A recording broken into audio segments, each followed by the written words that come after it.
Canvas, and there's a reason for that. I have run out of space on my Canvas course to save videos. So I'm going to move all of our previous class recordings to YouTube, and you'll be able to access all of them there.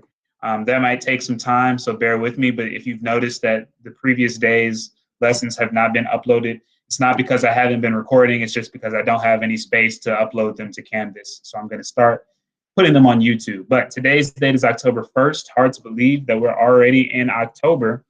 It is Unit 4, Day 5, and the title of today's lesson is Osmosis. So please make sure you have your notes out, make sure that you are ready to review, and make sure that you're ready to take some new notes. We're also going to do some practice problems today that will require you to write some things down. So it's definitely important you have the ability to write your notes out today. But the objective for today is biologists will be able to predict the changes that occur in a living organism from osmosis by completing practice problems. And the essential question, what is the outcome if a freshwater cell is placed in a saltwater environment? So perhaps you've experienced something like this. You know that freshwater marine life cannot survive in salt water, and vice versa. The same is true. This is because they are adapted to their environment in a specific way. And it has to do with osmosis. It has to do with homeostasis, which we've talked about in the last few days as well. But we're going to really dive into this concept of osmosis today. Make sure you've got your notes out. Before we do that, we're going to watch two videos that I think will provide that review that Kyrie reminded me to provide yesterday. We're going to jump in and start with those videos.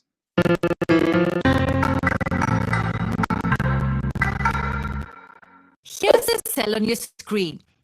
We have already seen that the various organelles inside it are compactly packed inside this delicate membrane called the cell membrane or the plasma membrane.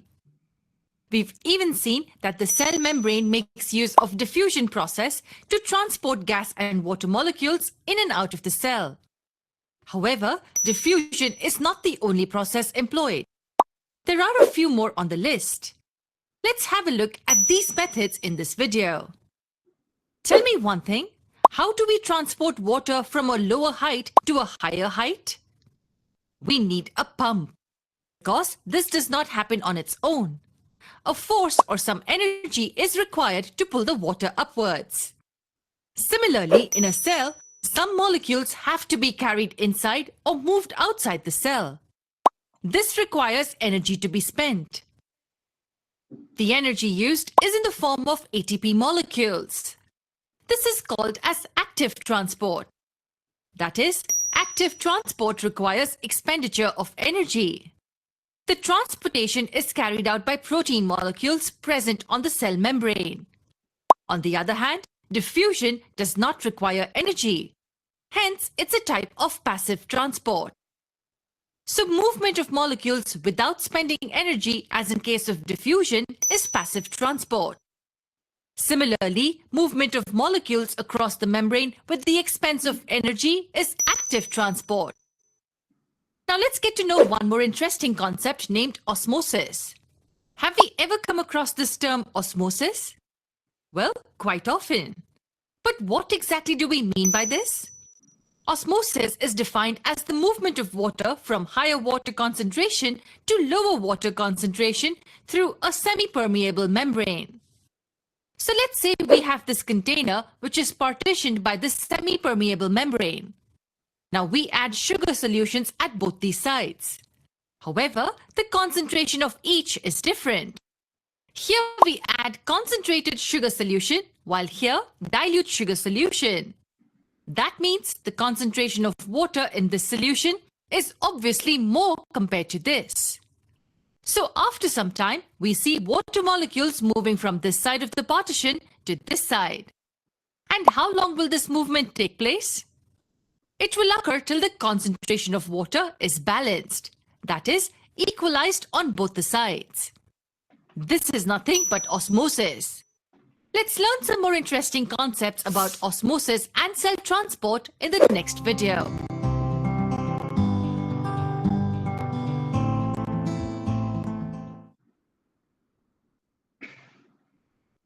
Okay, one more video.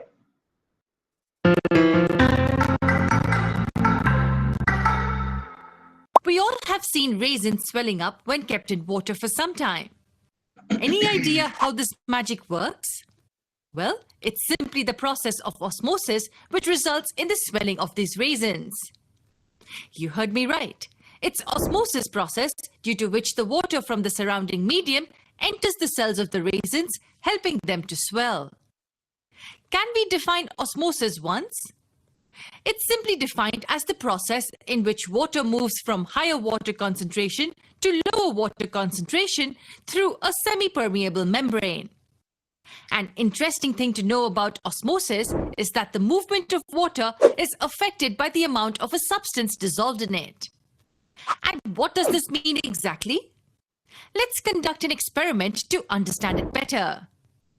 Let's take 3 plates or containers with salt solutions of different concentration in each. Let's add a few red blood cells, that is RBCs, in each. After a while, we notice that the first set has cells which are shrinked, the second set has cells that are just the same, while the third set has cells which are swollen or bulged. Any idea why this happened? Let's understand this. In the first case, the water content in the surrounding solution was less as compared to the cells placed. In other words, the salt content of the solution is more, and therefore this solution is a concentrated one. That is the reason why the water molecules moved from inside the cells to the outside solution, as the concentration of water was higher within the cells. Hence, the cells started shrinking. This kind of solution is called as hypertonic solution. That is the solution with higher salt concentration. Now let's have a look at the second case. Here, the level of salt and water seems to be the same on either side of the cell membranes. That is, both within and outside the cell. Therefore, there was a balance in the movement of water. What do we understand by this? It means that the movement of water was the same in either directions. As a result, the size of the cell did not change. It remained the same. Do you know what such a solution is called? It's called as isotonic solution.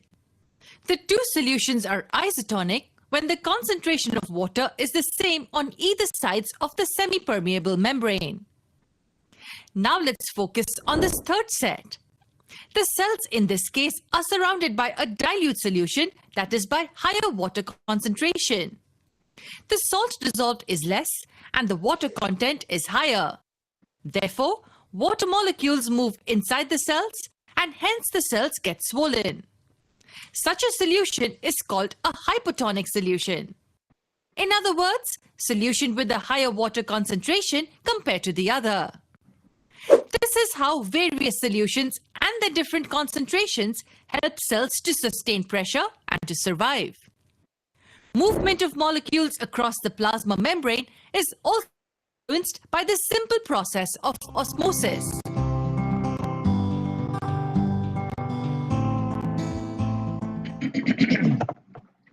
Okay, so we will talk much more about this process of osmosis, and it will ultimately, everything that we're going to talk about was just said in that video.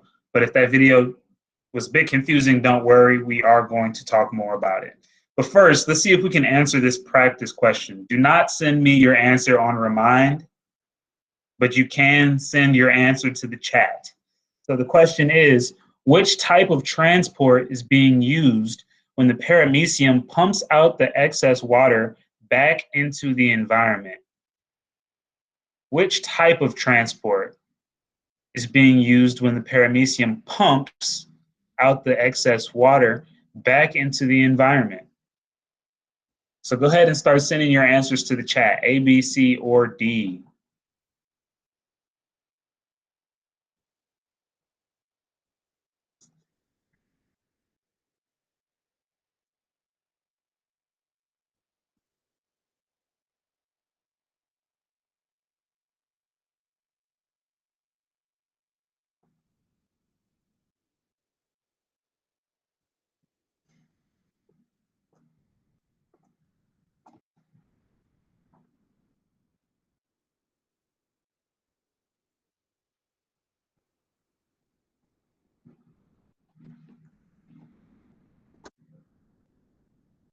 Okay, I see a lot of B's.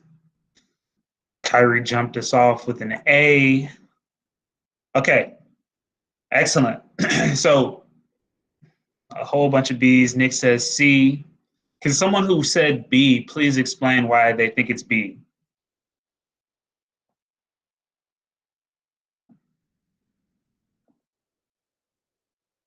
A lot of you said B. Can someone just volunteer to explain why we think it's B?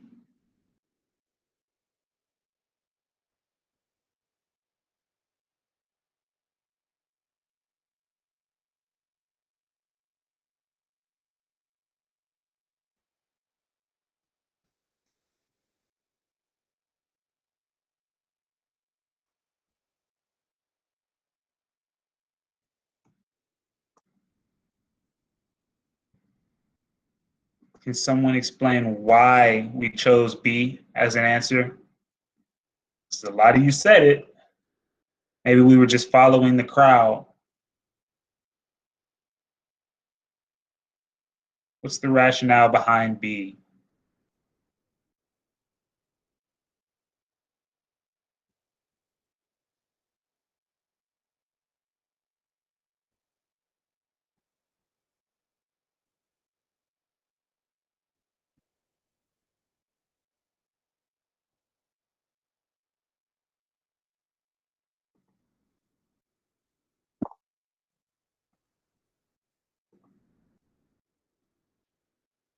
Okay, you can see some movement happening, but things move in all type of diffusion, in any type of transport. That's why we call it transport. Transport means something is moving from one place to another. But you might be onto something though, and I appreciate you with that answer. Ayana, thank you so much. So the primary word here that we need to be focused on is pumping. Pumping is the most important word here. So I know, Ayana, you said you don't know at the end of your answer, but you are right. Pumping is the most important word. To pump something, as it said in that first video, takes energy, right? So if we're thinking about people who live in high-rise apartments, how do they get water all the way up to that apartment? It requires some pump. It requires energy to take the water from the ground or from the reservoir of some sort up to the apartment. We need some sort of pump to do that. And that requires energy. So anytime we're thinking about energy being involved in transport, we've got to remember that that is active energy. They said that in the first video as well. Anytime there's an expenditure of energy or anytime you're using energy, that must be active transport. And I like to think of it this way. The three A's. We've got A for active transport, we've got A for ATP, which is energy, and we've got A for against the grain. So let me actually go ahead and type something else out under here.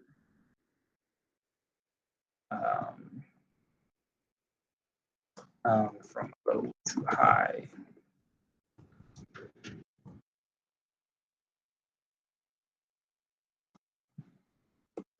This in the center, I want it about 18. I want it black.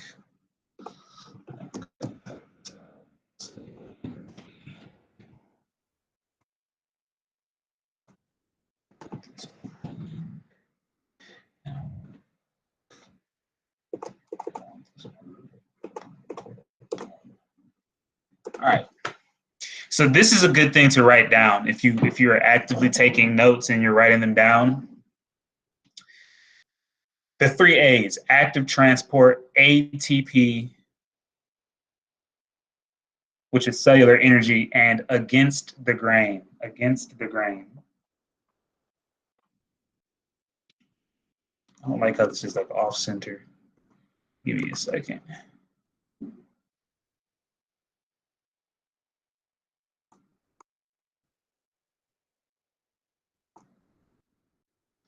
That's better.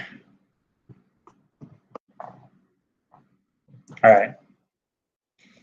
Against the gradients from low to high concentration. All right, so anytime you see something moving from a low to a high concentration, your mind should already go, okay, well, that's against the gradient. So that means that I also have ATP involved, which is energy, which means this must be active transport. Or anytime you see that energy is involved, we hear words like pumping. That means that it must be against the grain, which means it must be active transport. So these three things are married to one another. They're always going to be connected. Active transport, ATP, and against the gradient. I think I keep saying grain, but I mean against the gradient. Okay, so we already defined osmosis, but it couldn't hurt to write it down again. But osmosis is specifically a type of passive transport that involves the movement of water. And we say passive transport because it does not involve energy. We also say passive transport because it's moving from high to low, meaning it's like rolling down a hill. Like I said, you can literally just ball yourself up and just start rolling down a hill. No energy. You don't need to spend any energy to do that. That's because of gravity. Same thing with this. The water is going to move from a high concentration to a low concentration, and no energy is needed to do that. And this is what we call osmosis. All right.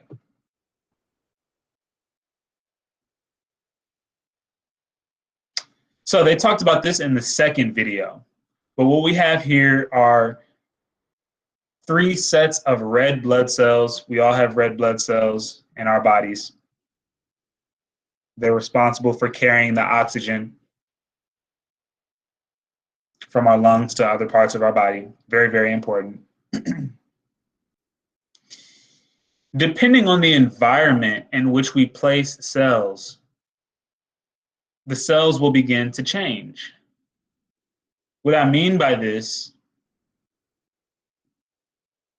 is if I place red blood cells in an environment that has a lot of salt or a lot of sugar, meaning it doesn't have as much water, then the water from the cells will flood out.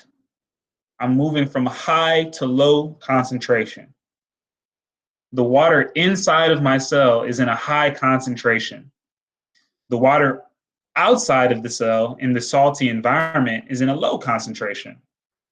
So water is going to leave the cell, causing the cell to shrink. On the other example, we've got a hypotonic solution. The words really aren't as important here. You just need to really understand the movement of water based on the environment, its relation to the environment. In this example, if I place a red blood cell or any kind of cell into a really, really high concentration of water solution, meaning it's pure water, 100% water, 95% water, then the cell has a lower concentration of water because it has some other things in it. It's got, like I said, it's got some oxygen. It's going to have potentially some salt, some sodium, some potassium, some zinc. So it's got other things in it. So its concentration of water is lower. It's not 95. It's not 100%. It might be maybe 70%, 60%. And so the water from the environment, which is at a high concentration, is going to flow into the cell, which has a low water concentration. And this causes the cell to swell up. And eventually, if too much water flows in, as you can see right here, the cell can actually burst. In the middle, if we place a cell in an environment that has the same water concentration as it, then it doesn't swell nor does it shrink. It just kind of exists as is. This is kind of the perfect scenario for the cell, for an animal cell.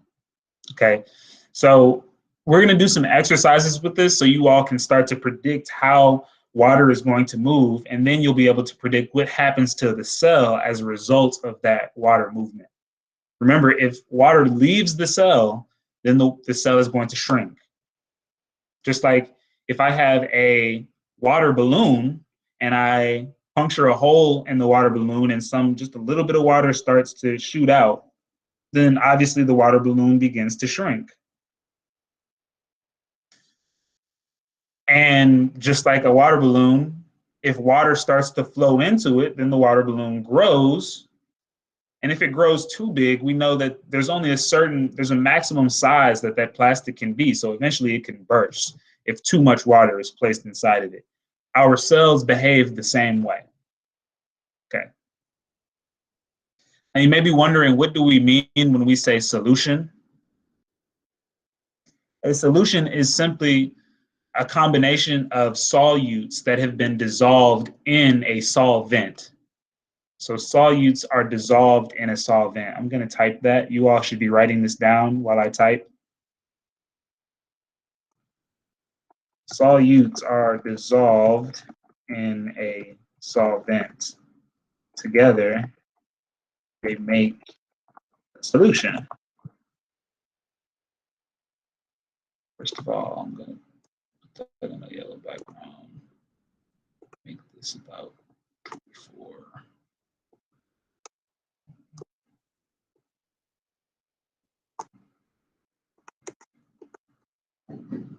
Solutes. Make this red. Make this blue. Make this purple.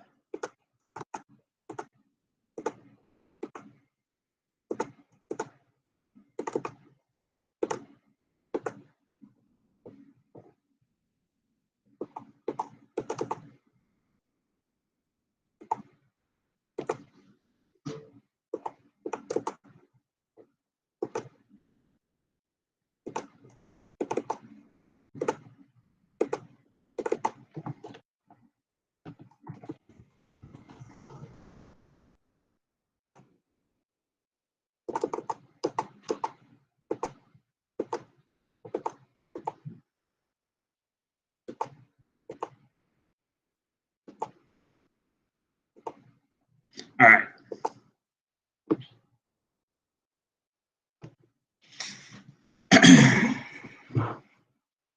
So if you've got a cup of tea, glass of tea, whatever, the solvent is that hot water, and the solutes would be the tea leaves and the sugar that you put inside of the tea that dissolves itself in the water.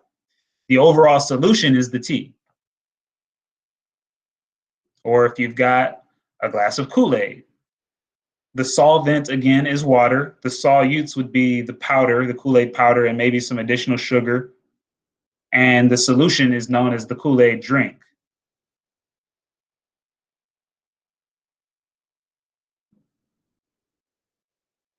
Okay. So solutes get dissolved in a solvent.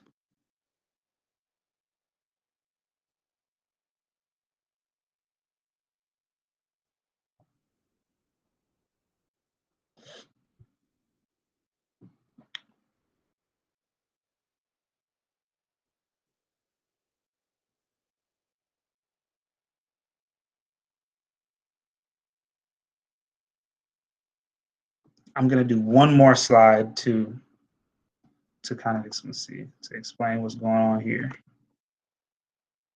Okay.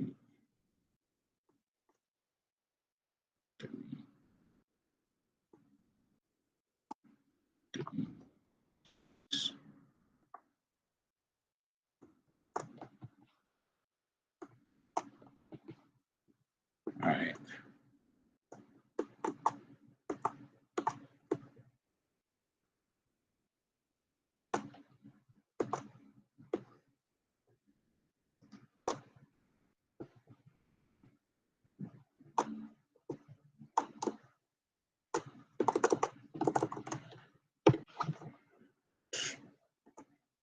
So solution concentration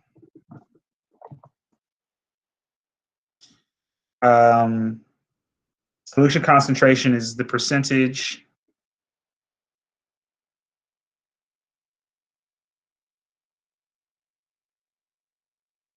hold on, let me see what it says here.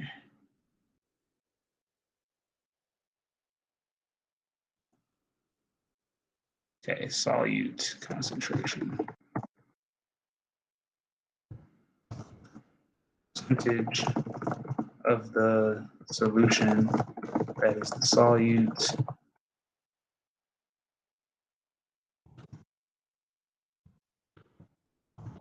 Percentage of the solution is the solute.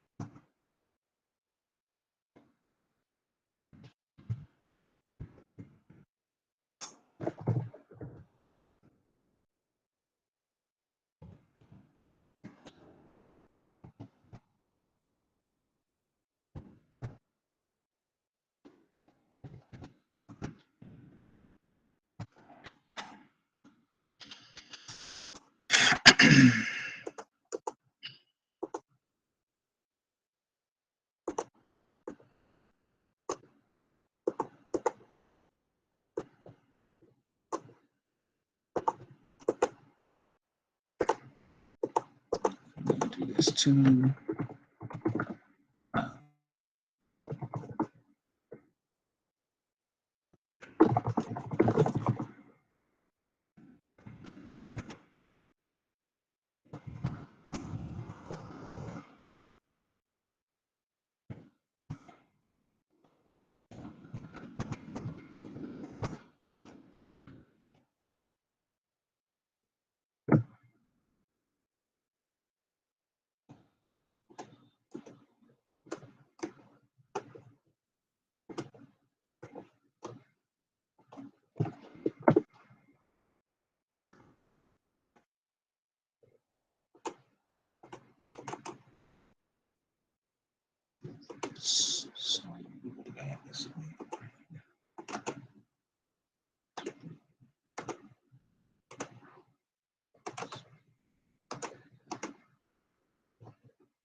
All right.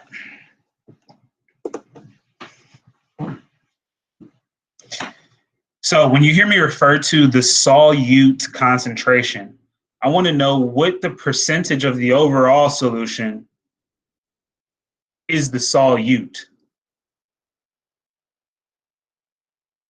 And if you hear me ask about the solvent concentration, which is usually water, then I want to know what percentage of the overall solution is the solvent.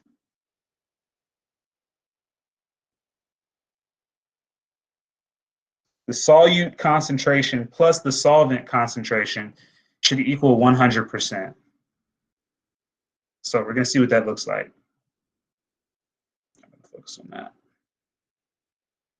Okay. So to solve some of these osmosis problems, it really helps to draw a diagram. And your diagram can look like this. It can be a square to represent the environment. This is the outside of the cell. And then a circle to represent the cell itself, which would be the inside of the cell.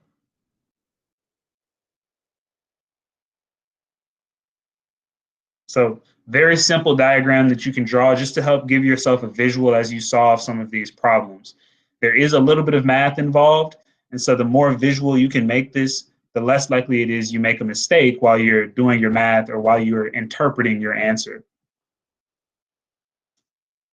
Draw your very simple diagram. You want to first look at the concentration of water found on the inside and on the outside of the cell. Remember, water is our solvent, and our solute plus water, which is our solvent, should equal 100%. So in this case, we've got a concentration of water. We've got a solvent concentration of 40% inside of the cell. At a solvent concentration of 90% outside of the cell. So knowing that, I can now identify which environment has more water. It's clear to me that the outside of the cell has a higher concentration of water. It's got 90% water. compared to only 40% water on the inside of the cell. So knowing that, my third step is to draw an arrow to show the movement of water. It's going to flow from a high concentration, 90%, to a lower concentration, 40%, which means that water is going to flow from outside of the cell to inside the cell. And when water flows from outside of the cell to the inside of the cell, just like my water balloon example, if I put water into the water balloon, it starts to get bigger, it swells.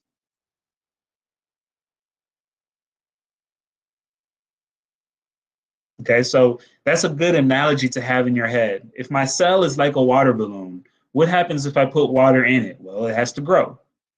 Eventually, if it grows too much, it could burst.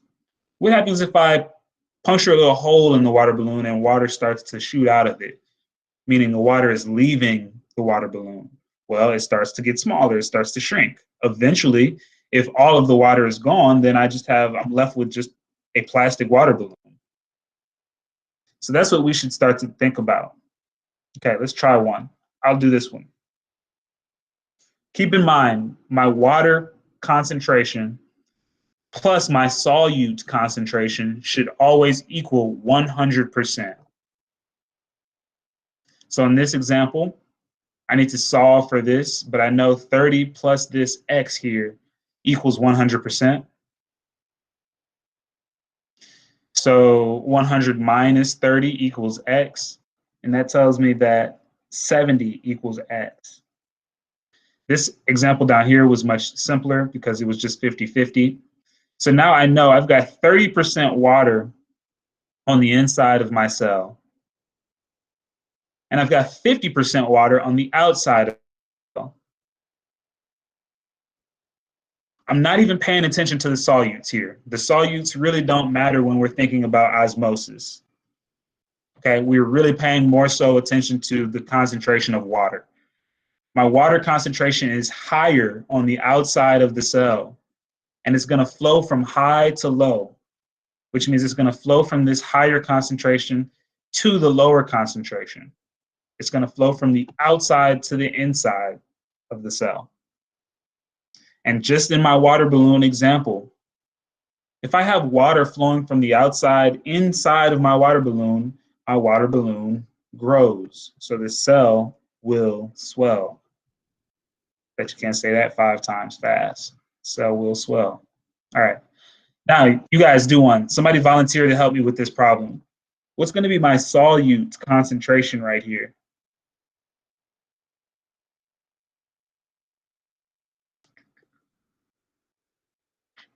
And oops. Let's see, 35. Jaden, your math was just a little bit off. Should be 35. You too, Makaran. Oh, and I just did this bottom one as well. So, and 25% water.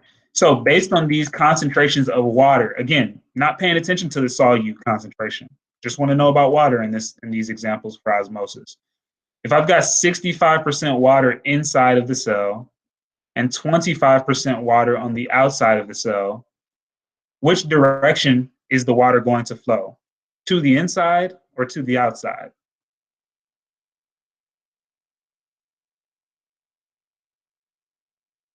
Good, Alyssa. The water is going to flow outside of the cell. It's going to flow from the high concentration of 65% to the lower concentration of 25%. And in my water balloon example, if water is flowing out of the water balloon, I puncture a little hole in it, and now water is trickling out of the water balloon. What happens to my water balloon? Does it get bigger or does it shrink?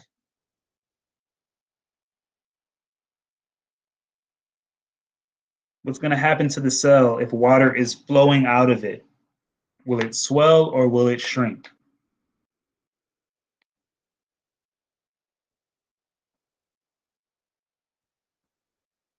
Excellent. The water is going to shrink. I'm sorry, the cell is not the water. The cell is going to shrink. Okay, we're gonna continue doing some word problems, some practice problems with this. But before we do that, please take the time to write down these key terms. These are important. I'm gonna leave these up for 2 minutes. So you have ample time to write what you see on the left side of your screen down. Please write down those key terms. 2 minutes.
Okay, that's 2 minutes. So hopefully that was ample time on these key terms because they will come up in these word problems. I'll break it down just to give you a little bit more time if you're still writing or if you're like, oh, I didn't even realize we were supposed to be writing. This term here is salt water. It refers to a solution of water that is 50% water and 50% salt. So you should already know when we see the term salt water, that means that my solute concentration is 50% and my solvent concentration is 50% as well, 50-50. Distilled water is basically pure water. Fresh water we can consider essentially the same thing as well. This means that there's nothing dissolved in it. It's literally just water. So it's 100% water, 0% solute. When we use the phrase a strong solution, this means that it's something that is very, very concentrated. In fact, I'm going to type that in.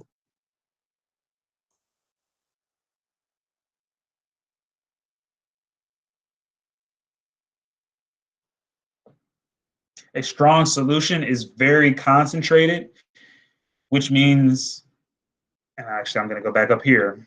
Sorry, I keep making additions. The opposite of concentrated is diluted. So pure water is very diluted.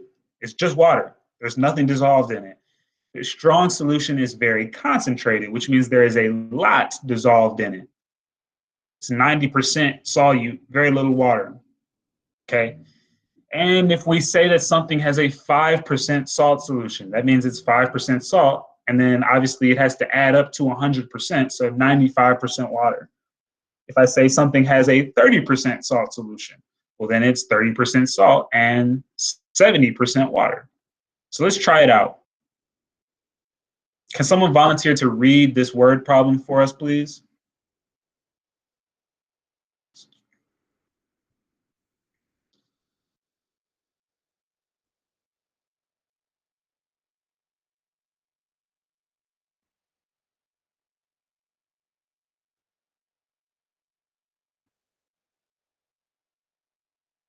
Anyone, someone, please read what you see highlighted in yellow.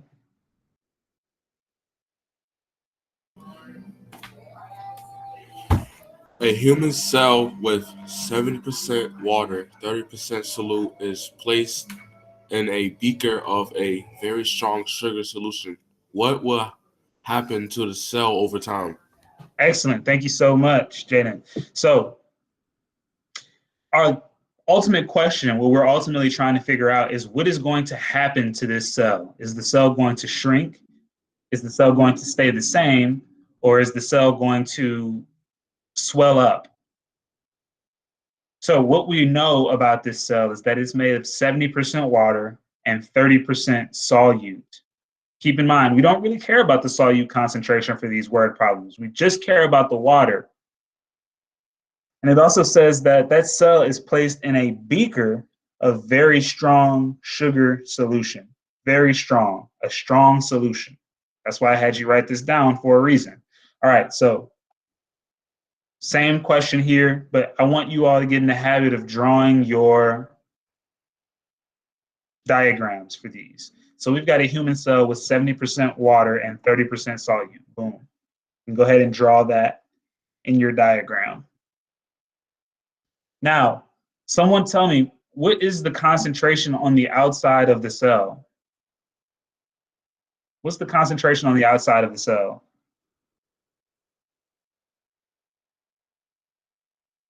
Because it says it's a very strong solution.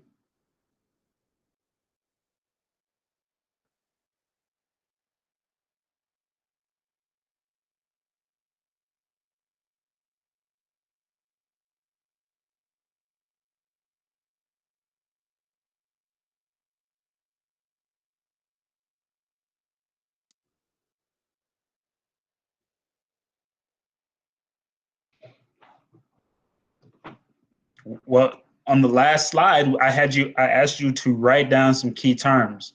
What did it say about a strong solution?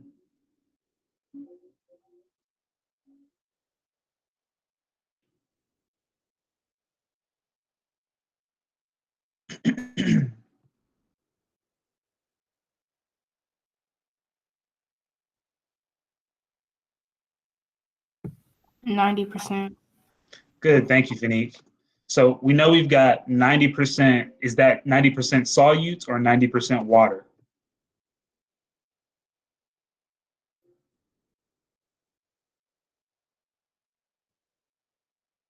Water? Let's go back. Solute. Thank you. It's 90% solute. So that's what we mean when we say strong solution. That's why I hope you guys wrote down these key terms. They will come up in your activity for the day as well. Go back here.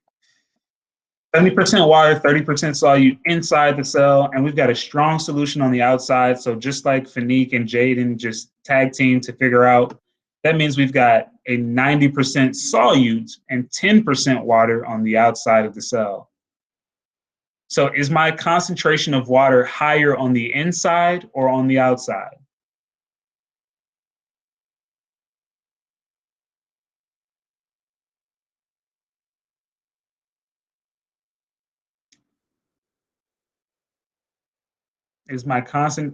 Thank you, Nick. The concentration of water is much higher on the inside. It's 70% on the inside and only 10% on the outside. So keep in mind, osmosis tells us that water flows from high concentration to low concentration. So which direction is water going to flow in this case? Is it going to flow outside of the cell or is it going to flow into the cell?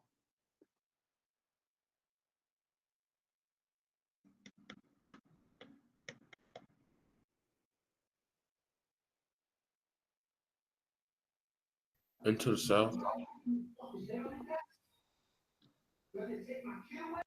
So we've got a higher concentration on the inside. That's what Nick told us. And a lower concentration on the outside. Water moves from high to low. So which way is it going to flow?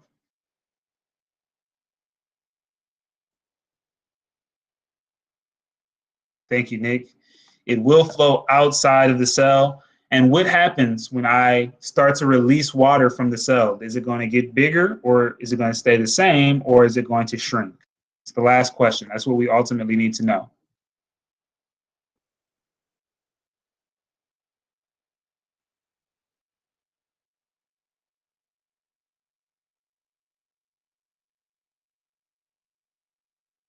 What's ultimately going to happen to my cell?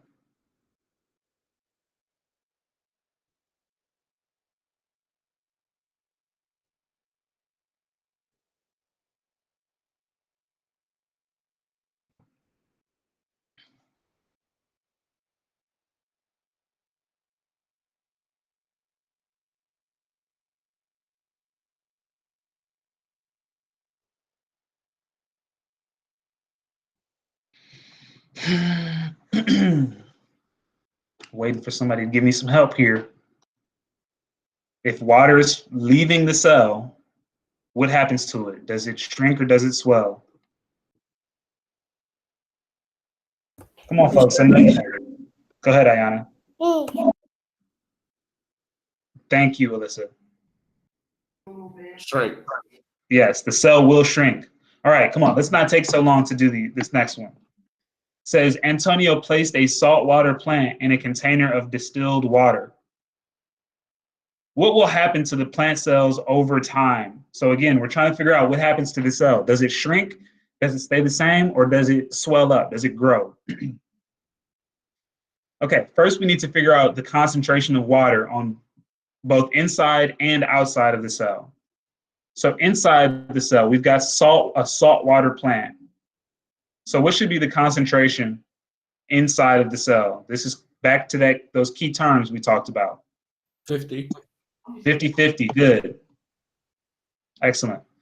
And what should be the concentration on the outside of the cell? If it's distilled water, 0. we should have 0% solute, which means how much water do we have? 100. 100. Excellent. Good.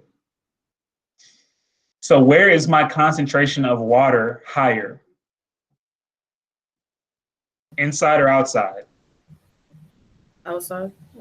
It's higher on the outside. Good. So over here is in the outside of the cell, my concentration is higher. So which way is the water going to flow? If it's going from high to low, is it going to flow into the cell or out of the cell?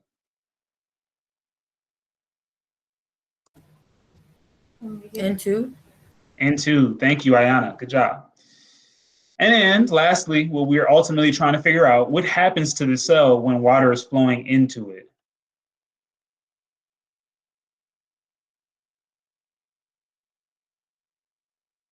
Wait, can you say it again?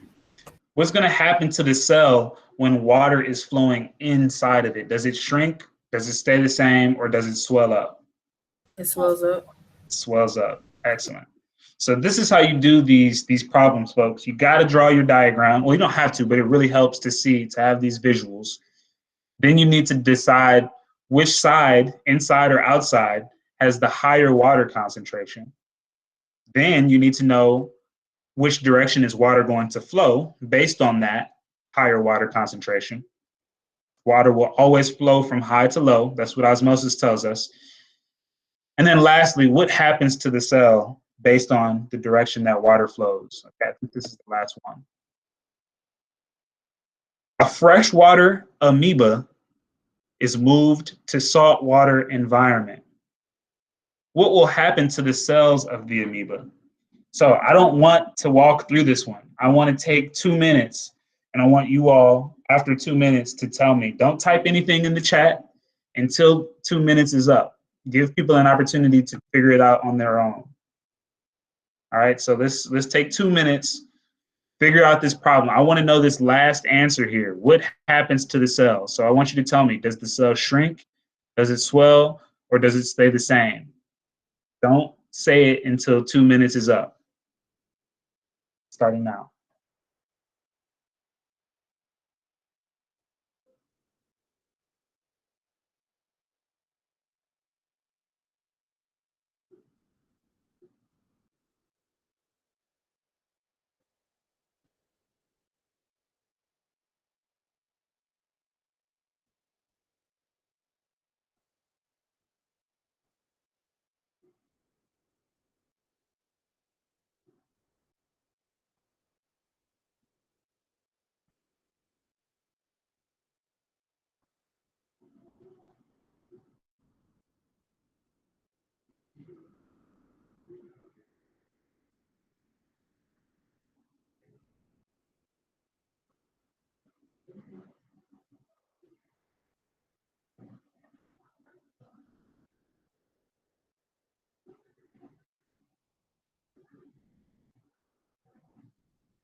Kyrie, 2 minutes has not gone.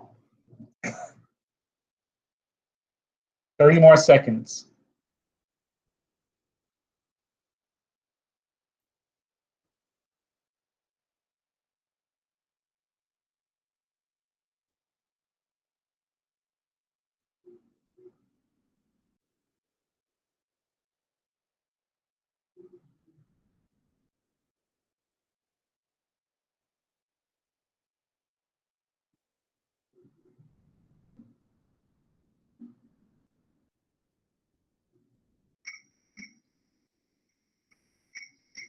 Okay.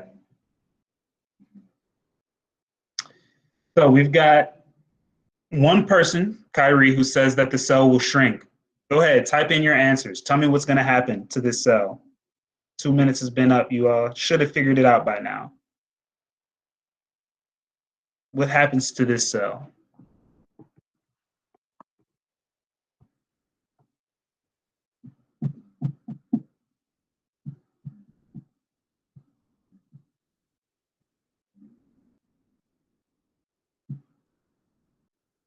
Thank you, Ayana. Anybody else figure it out? Thanks, Nick. All right. So the rationale behind the three people who I see did the work and got the correct answer, maybe more of you are just timid about sending in your answer, but that is correct. The cell does shrink. A freshwater amoeba, that means that it's 100% water and 0% solute. Move to salt water, which means it's 50% water and 50% solute. So water is higher on the inside than it is on the outside, meaning it's going to flow out. And when water flows out, that causes the cell to shrink. Oh, I'm not doing this one. No. All right, not doing that either. Your assignment for the day is called Osmosis Practice Questions, and it is on Canvas. There's also an exit ticket. There are only 5 practice questions, so you should be able to get it done. I know we only have 12 minutes left, but that should be enough time. I will be here on mute if you have any questions.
All right, folks, it is now 1:20, so I hope you were able to complete the asynchronous assignment for the day. Like I said, it's only 5 questions. Go ahead. I would go ahead and knock that out today so you can stay on track with all of your work. Please let me know if there's anything you will need from me between now and tomorrow. Otherwise, have a good Thursday.